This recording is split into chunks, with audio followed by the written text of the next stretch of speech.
타문화권 속에서 살아가는 지혜에 관해서 말씀을 나누겠는데, 이미 결론을 우리 시원 찬양대에서 다 말씀하신 것 같아요. 한번 따라서 합시다. 주님만 신뢰해. 네, 지난주 동경 올림픽 축구 예선전 뉴질랜드 한국 경기가 있었는데요, 여러분 뉴질랜드를 응원했나요? 한국을 응원했나요? 이 사소한 문제이지만, 여기 벌써 한국이라 그러는데 저는 뉴질랜드였어요. 타문화권에 살다 보면 사소한 문제이지만 갈등이 나타날 수가 있습니다. 몇 년 전 저희 교회에 방문하셔서 간증 집회를 하셨던 그 워싱턴주 상임 의원이죠, 신호범 장로께서 이런 말씀을 하셨어요. 미국에서 태어나서 미국에서 공부하고 또 미국에서 직장 생활을 할 그 무렵이 딱 되는 적지 않은 청년들이 갈등을 하고, 내가 누군가, 특별히 영어는 탁월하기 때문에 이제 인터뷰를 페이스 투 페이스 얼굴을 만나서 하려고 딱 하는데, 내가 아시안 얼굴이니까 내가 기대했던 너의 모습이 아니다, 이렇게 해서 거절을 당했던 적지 않은 청년들이 우울하게 되어지고, 또 내가 누군가 갈등하게 되어졌고, 또 어떤 경우에는 아주 극단적인 선택을 하는 그와 같은 젊은이들을 보고 너무 가슴이 아파서 이들을 어떻게 하면 도울까 살릴까, 우리의 교민 자녀들을 그래서 단체까지 만들었다라고 하는 그런 훈훈한 이야기를 들었습니다만은, 여러분, 우리가 뉴질랜드에 살고 있어요. 살기 좋은 뉴질랜드, 정말 아름다운 나라입니다만은 여기서 태어난 자녀들은 조금 다르겠습니다만은, 특별히 오늘 자녀들 꼭 기억해서 이 말씀을 마음에 담았으면 좋겠는데, 언어가 다르고 문화가 다르고 가치 시스템이 다르고 사회 시스템이 달라서 그런가 하면 살다 보면 애매하게 이 인종차별까지 당하게 하는, 느끼게 하는 그런 경우들이 있어서 우리가 온전하게 사는 것은 땅에서 결코 만만치 않습니다. 특별히 우리가 한국 국적이든 뉴질랜드 국적이든 다른 그 어떤 나라에 살든지 우리는 그리스도인이라고 하는 신분 정체성을 가지고 있는 사람은 항상 이 땅에서 나그네다, 스트레인저다, 에일리언이다, 이와 같은 것을 우리가 놓쳐서는 안 돼요. 그게 현실이에요. 우리는 하늘의 시민권자라고 하는 사실을 잊어서는 안 될 것입니다. 그렇기 때문에 항상 이 땅에서 내가 어느 나라 어디에서 살든지 우리에게는 갈등이 있기 마련입니다. 그렇기 때문에 특별히 이 분별력, 이 지혜가 필요합니다. 이 느헤미야는 부모 때에 부모가 바벨론 포로로 끌려갔습니다.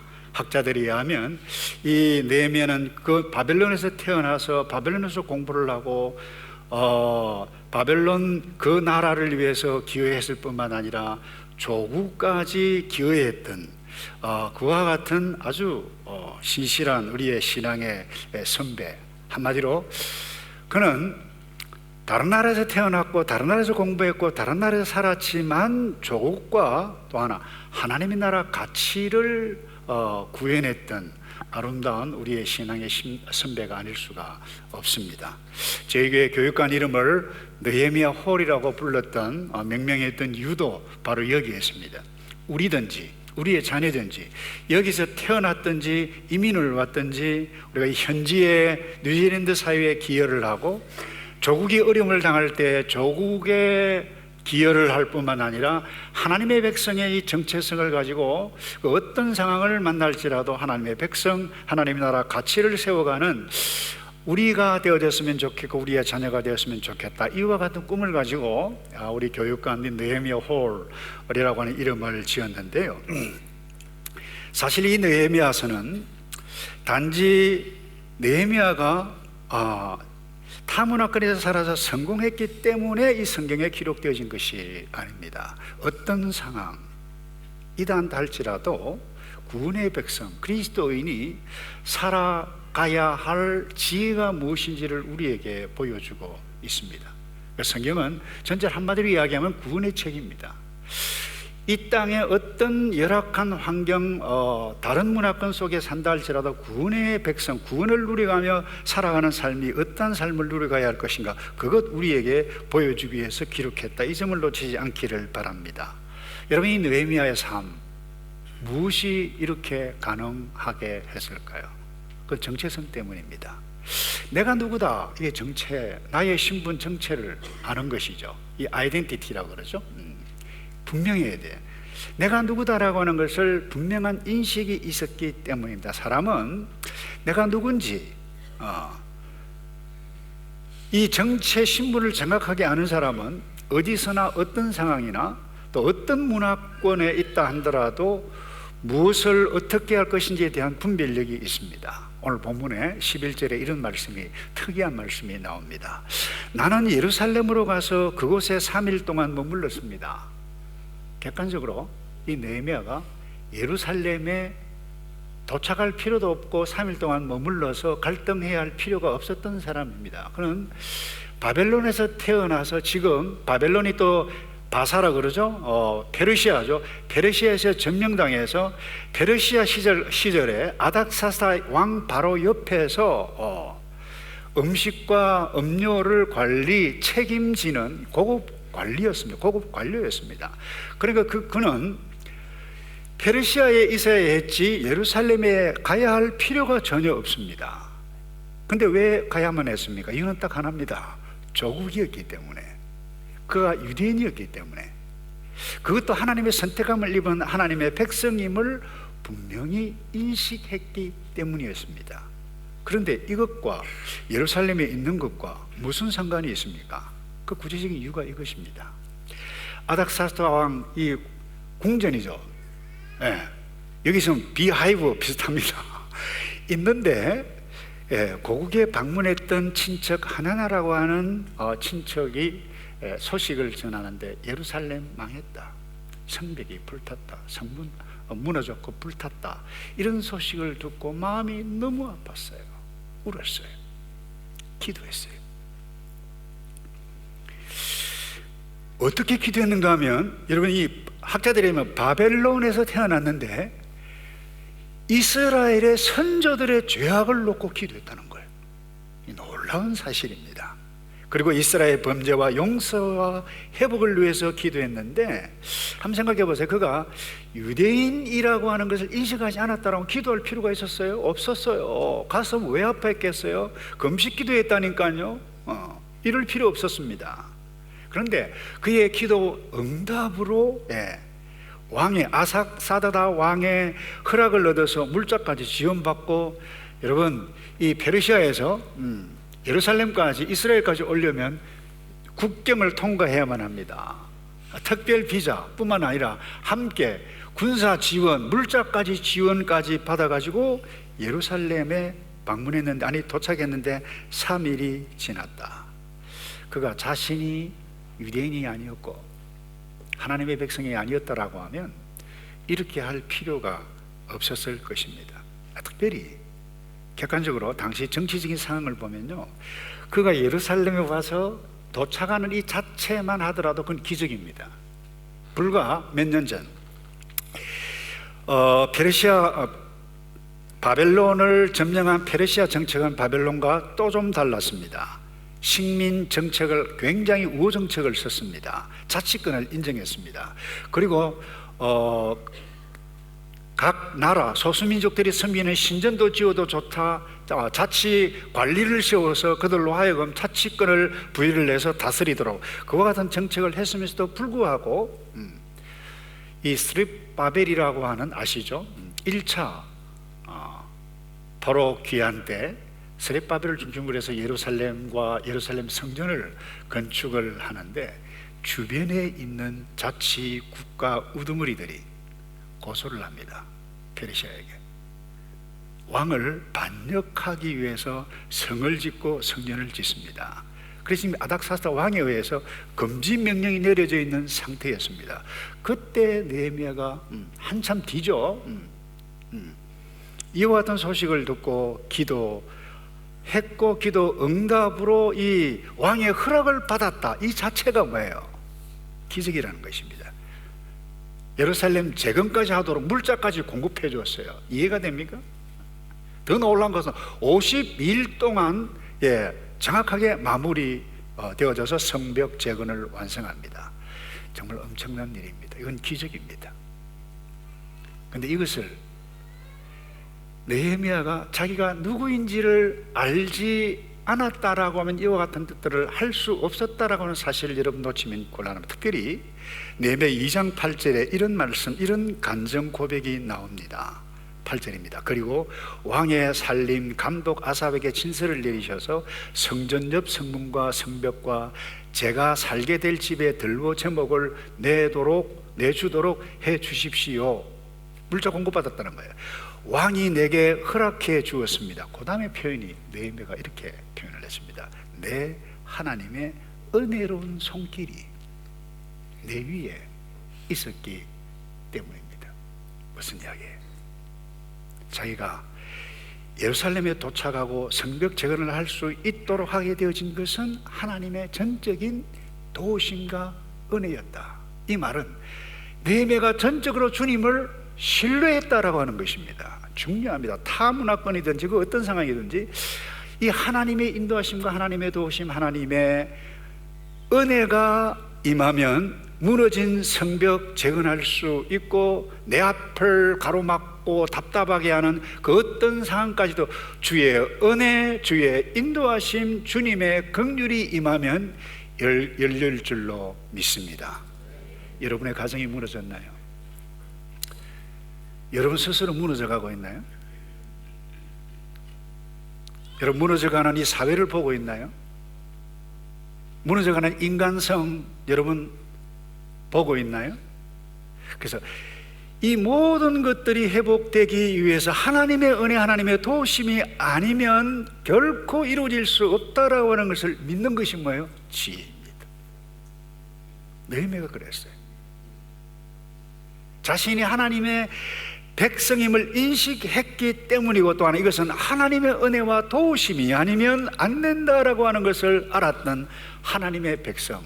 그래서 여러분들이 한국 시민권자, 뉴질랜드 시민권자, 여러분 이것보다 더 중요한 것은 나는 하늘나라에 속한 시민권자다. 여러분 이 정체성을 붙잡고 확실히 인식하는 것만큼 더 중요한 것이 없습니다. 여러분 다시 정리합니다. 나 자신의 신분과 정체가 무엇인지를 제대로 인식하는 사람은 인식하는 것이 이렇게 중요한데요. 나 자신의 아버지고 나 자신의 어머니고 내가 자녀다라고 하는 것을 아는 사람은 아이를 함부로 대하지 않고 부모를 함부로 대하지 않습니다.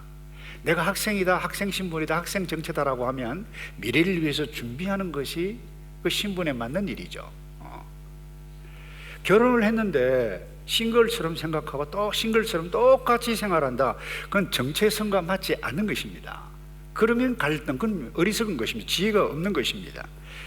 여러분 저와 여러분이 내가 누구입니까? 우리 누가 뭐라고 하더라도 한국분 아닌 분도 뭐 있을 수 있습니다만 대부분 우리는 한국 사람이에요. 하나님께서 나를 한국인으로 태어나게 해 주신 것입니다. 그리고 이곳에 뉴질랜드에서 태어났던 이민 왔던 뉴질랜드에서 살 수 있도록 해주신 분이 하나님이고 우리는 그 하나님의 백성이라고 하는 사실. 여러분 이 정체성에 대한 분명한 인식이 여러분의 생각을 움직입니다. 이 정체성에 대한 바른 분별력만 있다라고 하면 이 정체성의 인식이 여러분의 삶을 무너져가는 이 사회, 무너져가는 나 자신, 무너져가는 그 무엇을 볼 때에 눈물을 흘리며 기도해가는, 그래서 하나님의 도우심으로 이루어져가는, 재건해가는 느헤미야의 길 반드시 걸어갈 줄로 믿습니다. 다음 두 번째요, 섬길 실력을 준비하는 것이 지혜입니다. 여러분 이 느헤미야가 이 예루살렘에 올 수 있었던 이유는 딱 하나입니다. 객관적으로 볼 때 그가 실력이 있었어요. 능력이 있었어요. 아니 더 구체적으로 이야기하면 아닥사스다 왕 최측근이었습니다. 어떻게 해서 그렇게 될 수 있었나요? 어제 학창시절에 준비했기 때문입니다. 어제 준비했기 때문에 오늘 바벨론을 섬기고 바벨론을 이겼던 페르시아를 섬길 수 있었다라고 하는 사실을 여러분 놓쳐서는 안 될 것입니다. 그가 식민지 백성이었어요. 공부할 때 왕따 당했을 것입니다. 남이 알지 못하는 어려움을 많이 겪었을 거예요. 눈물도 흘렸을 것입니다. 바벨론 언어, 바벨론 문화, 그리고 그와 같은 시스템 속에서 공부해서 사회에 진출하기 위해서 어제 준비했기 때문에 오늘 어디에 섰나요? 바벨론이 망해도 아닥사스다 왕궁 곁에, 제가 채척헌이라고 하는 단어를 썼습니다. 여러분, 고대 사회는 여러분이 알다시피 이 왕의 독사를 시도하는 이 정적들이 많았죠. 그 독사를 막기 위해서 이 오늘날 같으면 비서실장 내지는 부속실장 이런 위치에 있었던 사람입니다. 그러니까 실력도 실력이지만 인간 됨됨이 신임을 받지 않았다라고 하면 그 자리까지 올라갈 수 없었습니다. 다시 말해서 실력, 능력, 인간 됨됨이, 그리고 성실성, 이와 같은 것들이 검증되지 아니하고는 그 자리에 있을 수 없었다는 것입니다. 어제 실력을 준비했어요. 여러분, 오늘 여러분들이 섬기고 있는 여러분들은 어제 준비했기 때문에 그 결과로 오늘 섬기고 있는 것입니다. 여러분 자녀들, 오늘 준비하는 것 10년, 20년 준비하지 않아요. 불과 몇 년이에요.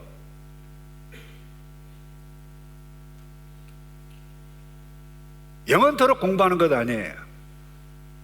근데 영원토록 공부하면 좋아요. 오늘 우리 목사님 배우기 딱 좋은 나이라 그랬는데 저도 마찬가지입니다. 근데 여러분, 이뿐만 아니라 더 중요한 실력이 또 하나 있었습니다. 그것은 무엇인가 하면 히브리 언어에 능통했다는 것입니다. 조국의 어려움을 당할 때 섬길 수 있는 기회가 열려져도 이 언어에 능통하지 않았다라고 하면 이스라엘 백성들 관리들 다스리고 연설을 하고 돕고 여러분 할 수가 없었습니다. 이런 의미에서 언어가 굉장히 중요합니다.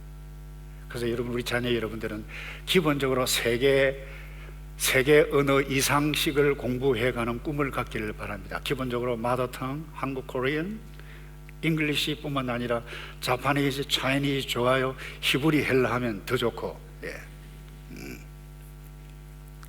그래서 여러분, 예루살렘 성벽 완성 후에 학자 에스라를 모시고 부흥 집회를 했습니다. 그때 느헤미야가 어떻게 한 줄 아십니까? 성일인데 축제 때 여러분 성벽이 재건되고 백성들이 얼마나 감동이 되어졌습니까? 너무너무 감동해서 막 눈물이 나서 눈물을 흘리는데 이 느헤미야가 이러지 마시오 그랬어요. 축제일인데, 이날은 주의 성일인데, 느헤미야 8장 10절이에요. 근심하지 말라. 왜 눈물을 흘리느냐? 여호와를 기뻐하는 것이 너희의 힘이니라. 여러분, 이 하나님의 율법에도 정통했어요. 그러니까 바벨론 언어에 능통, 법에 능통했을 뿐만 아니라 히브리에도 능통했고 하나님의 율법에도 능통했다. 저는 여기에서 성경에는 기록되어 있지만 도대체 어떻게 이럴 수가 있었을까? 저는 부모 때문이라고 생각합니다. 부모가 가르치지 않았겠어요? 여러분, 젊은 부모, 특별히 30대, 40대 우리 부모님들 이 땅에 이민하는데 너 영어 해야 돼, 영어 해야 돼. 마땅히 해야 되죠. 근데 영어 걱정할 필요 없습니다. 저희 집 이야기를 해서 죄송한데 워낙 어릴 때 우리 예린이는 3살 때 왔기 때문에 알파벳부터 먼저 배웠기 때문에 한국어를 위해서 유학 보냈습니다. 한국어 잘하도록. 거기 가서 남편 만나서 결혼도 하고. 지금은 우리 자녀들 가운데 그 아이가 한국말을 제일 잘해요. 네.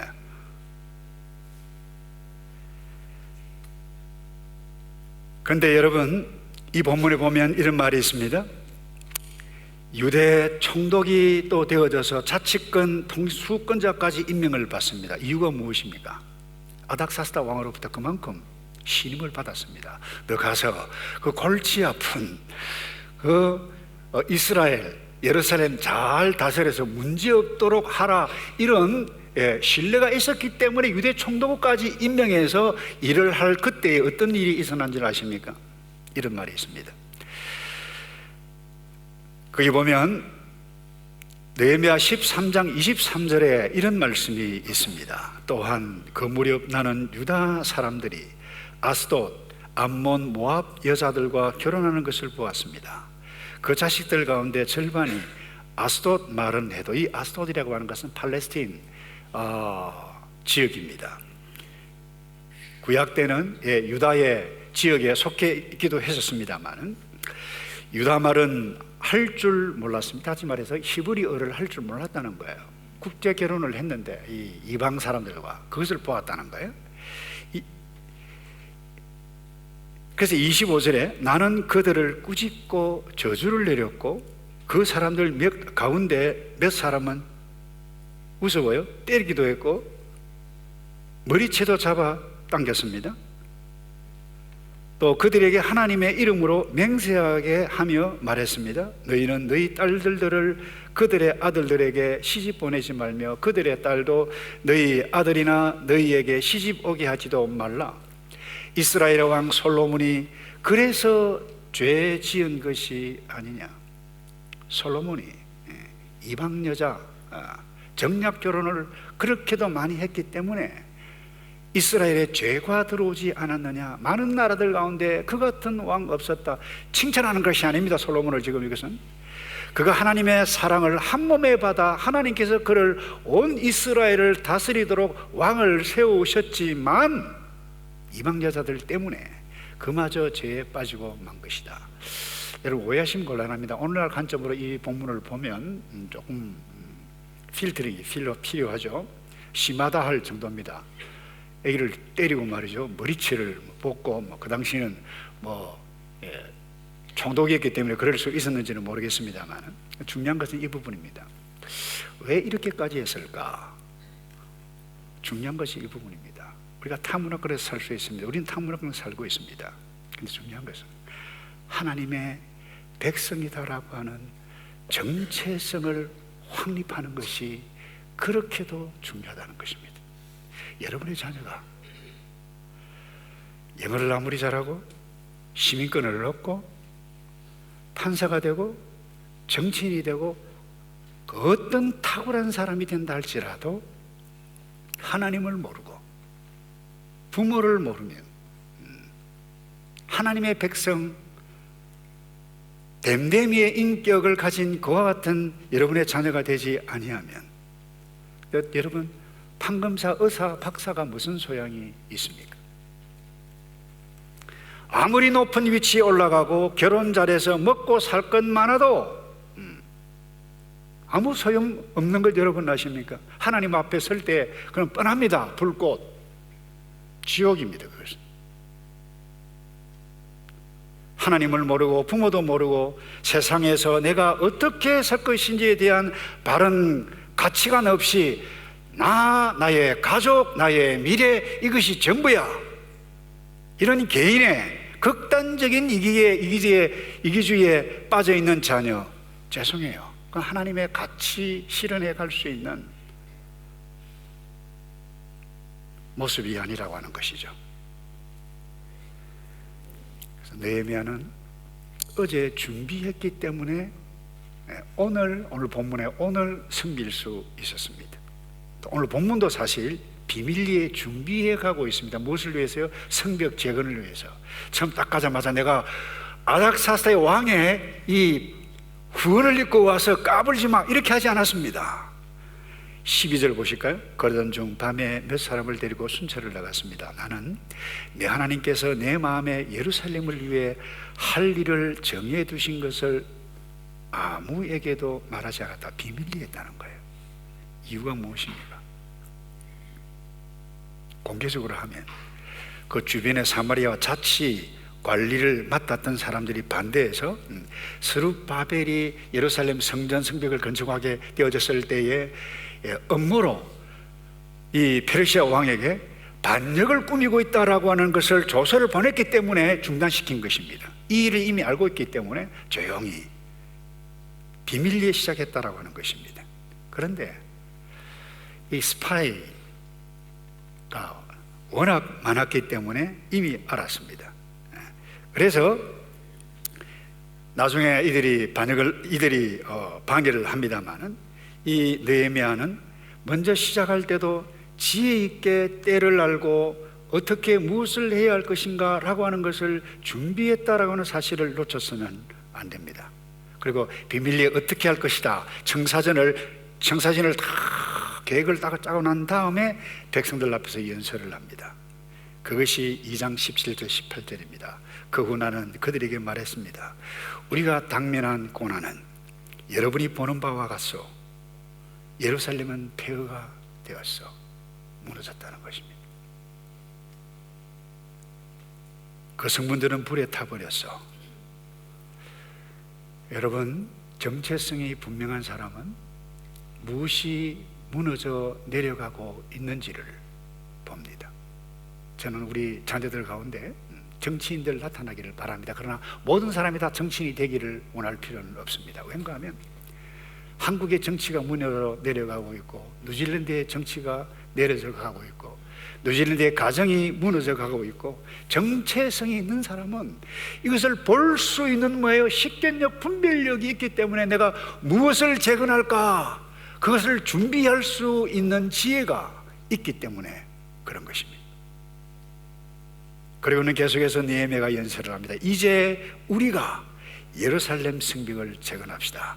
그러면 우리는 다시는 수치를 당하지 않을 것이요 라고 했을 때 백성들이 일어나서 우리 힘을 합쳐서 재건합시다. 여러분, 준비하셔야 됩니다. 영어가 부족하면 영어를, 전공 과목이 부족하면 전공 과목. 특별히 우리의 뿌리는 한국에 있는데 그 뿌리를 뽑고 이 새로 와서 뿌리를 내딛는 것은 얼마나 어렵습니까? 수평이든 거의 어려워요. 그럼에도 불구하고 이 사회에 무엇을 하면 이 이민자로서 제대로 하나님의 백성으로 살아남을 것인가 연구하고 고민하고 또 고민하고 하게 되어질 때, 주님을 신뢰함으로 연구하고 기도할 때 주께서 풀어주실 줄로 믿습니다. 지혜가 부족하면 지혜를 달라고 기도하셔야 돼요. 우리의 자녀들 학업도 준비하고 직장도 준비하고, 또 하나 우리의 자녀들 결혼도 준비하는 자가 결혼해요. 결혼에 대해서 준비를 하지 않아요. 기도도 안 해요. 만나지도 않아요. 그러니 결혼이 이루어질 리가 있습니까, 여러분? 준비를 해야지.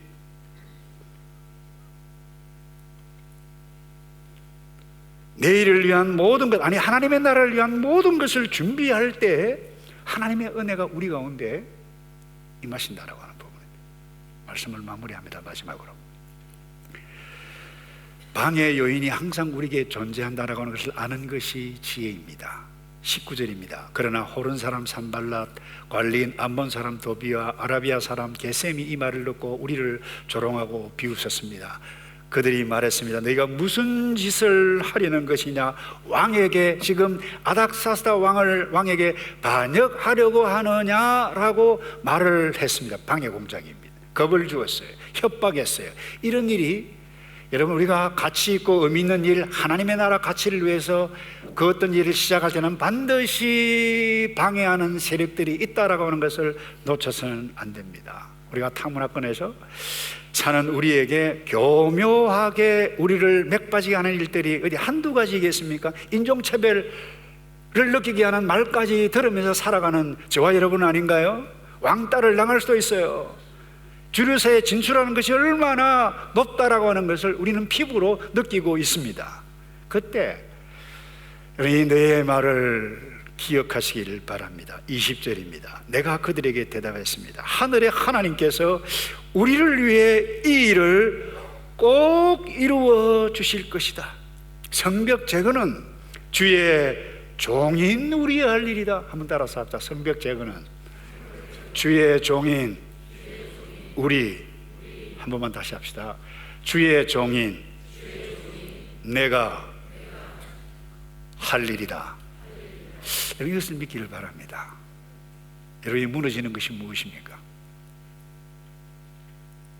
결혼관계가 무너지고 자녀가 무너지고 가정이 무너지고 도덕이 무너지고 이 무너지는 것이 무엇입니까? 보이십니까 여러분? 하나님의 사람은 지금 무엇이 무너져 내려가고 있는가 볼 수 있는 분별력을 하나님께서 주십니다. 방해를 해요. 그 지혜를 가지고 행해갈 때 그때도 오늘 이 느헤미야의 이 말을 꼭 기억하시길 바랍니다. 하늘의 하나님께서 우리를 위해서 일하실 것이다. 여러분, 우리는 소수민족입니다. 뉴질랜드 작은 나라입니다. 오클랜드 큰 도시 아닙니다.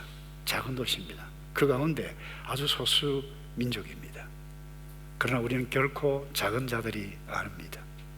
하늘의 하나님이 나의 하나님. 우리는 하늘에 속한 시민권자인데 하나님께서 나에게 주신 영적 분별을 가지고 이 땅의 황무함, 무너져가는 것이, 메말라가는 것이 무엇인가 보고 그것에 대해서 기도하고 준비하고 실제로 시작 액션을 취할 그때에 하나님께서 저와 여러분을 통해서 크신 하나님, 온 세계에 드러나는 그 일들을 행하실 그 하나님을 믿으며 그 하나님을 위해서 살아가는 저와 여러분 되기를 주님의 이름으로 축복합니다. 기도하겠습니다. 아버지, 우리를 하나님의 백성으로 삼으셨는데 분별력, 지혜 가지고 하나님의 도우심을 믿으며 주께서 기뻐하시는 일들을 준비해가며 감당하여 아버지께 영광 돌리는 주의 종들로 살아가도록 도와 주시옵소서. 예수 그리스도의 이름으로 기도하옵나이다.